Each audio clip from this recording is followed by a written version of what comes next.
அப்போ வந்துட்டு எல்லாருமே அவங்க வந்து எதிர்க்கட்சியில இருக்கும்போது, நாங்க வந்து இதை செய்வோம், அது என்ன விடியல் தருவோம், இதெல்லாம் சொல்லி பேச்சளவுக்கு தான். பட் நடக்குதான்னா, இப்போ ஒண்ணுமில்ல. இதே ஸ்டாலின் கீழ தான் இப்ப நேத்து இந்த நிகழ்வு நடந்திருக்குது. இந்த ஏடிஜிபி அரெஸ்ட். ஏடிஜிபி. அப்ப அவரோட டிபார்ட்மெண்ட்லயே அசிங்கம் நடக்கும்போது, அப்ப என்ன ம். அட்மினிஸ்ட்ரேஷன்? ஊழல் நடக்குது, என்ன அட்மினிஸ்ட்ரேஷன்? இப்ப நானே எவ்வளோ கம்ப்ளைண்ட்ஸ் குடுத்துருக்கேன், டிவிஎஸ்சிக்கு இதெல்லாம். ஒரு ஆக்ஷனும் இல்ல. அதாவது நம்மள தான் துன்புறுத்துவாங்கன்னு சொல்லிட்டு, அப்ப நம்மளுக்கு சலிச்சு போயிடும். எதுக்குடா போய் கம்ப்ளைண்ட்ட குடுத்தா கம்முனு வாய மூடிட்டு இருக்கலாம்னு சொல்லிட்டு அப்படித்தான் ஆகுது. அப்போ வந்து இந்த ஊடகங்கள பத்தி நீங்க சொல்ற இந்த ஐடிவிங்க, இதுல வந்துட்டு ரொம்ப இதா போறது வந்து ஒண்ணு வந்து பிஜேபி ஐடிவிங், ஒண்ணு வந்து டிஎம்கே ஐடிவிங். தமிழ்நாட்ட பொறுத்தவரையிலும். தமிழ். அதே மாதிரி இந்த பிஜேபியில 2 ஐடிவிங் இருக்கு. ஒண்ணு வந்து ஆஃபிஷியலா அவங்க பார்ட்டியோடது. ஒண்ணு வந்து அண்ணாமலையோட ஒரு ஐடி. வார் ரூம் நடக்குது. ம்.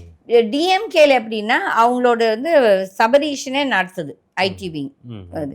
அதுக்கப்புறம் அவங்க வந்து சப்போர்ட் பண்ற ஒரு சில இந்த ட்ரைப்ஸு, இந்த பேரலை, இந்த மாரி நெறைய இது எனக்கு I don't know there names. But I know பார்த்தேன்னா ஐ கேன் டெல். இவங்கெல்லாம் வந்துட்டு இந்த திராவிடான்னு பேசுவாங்க. ஃபர்ஸ்ட் வந்து இந்த பேசும் ஜேர்னலிஸ்ட்க்கு முதல்ல அவங்களுக்கெல்லாம் மனசாட்சி இங்க வச்சு பேசுறாங்களா? இல்லாட்டி அந்த பணத்த வாங்கிட்டு அங்க வச்சு பேசுறாங்களான்னு சொல்லிட்டு அவங்கவங்களே யோசிக்கணும். அவங்க பேசுற பாஷைகள். ஃபர்ஸ்ட் வந்து நம்ம வந்து ஒரு ஜேர்னலிஸ்டா இருந்தா நம்ம வந்து ஜாதி பத்தியோ, மதத்த பத்தியோ கேவலமா பேசக்கூடாது. பட் நீங்க பாருங்க, அவங்க வந்துட்டு பிராமின்ஸ் அவ்வளோ கேவலமா பேசுவாங்க. அதுவும் தவறு. அதே மாதிரி பிராமின்ஸ் இந்த பக்கம் இருக்க இந்த பிஜேபிக்காரங்க, இவங்கள வந்து என்ன பட்டியல் இனம் பட்டியல் சொல்றதும் தவறு. 2 பேரும் தவறு. இவங்க கரெக்ட்டா அவங்க ரைட் ராங்ன்னு சொல்லல.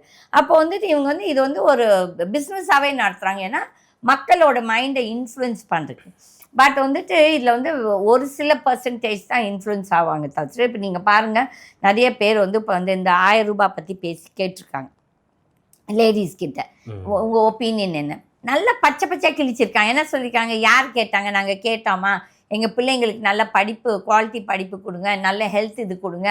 எங்க பிள்ளைங்களுக்கு வேலை வாய்ப்பு குடுங்க. யார் இந்த ரூ. 1000 குடுத்தா? நாங்க என்ன ஃப்ரீயா பஸ் சர்வீஸ் கேட்டோம்னு சொல்லி அவங்க கேவலப்படுத்தல. அவங்க உண்மையான ஃபீட்பேக் குடுக்குறாங்க.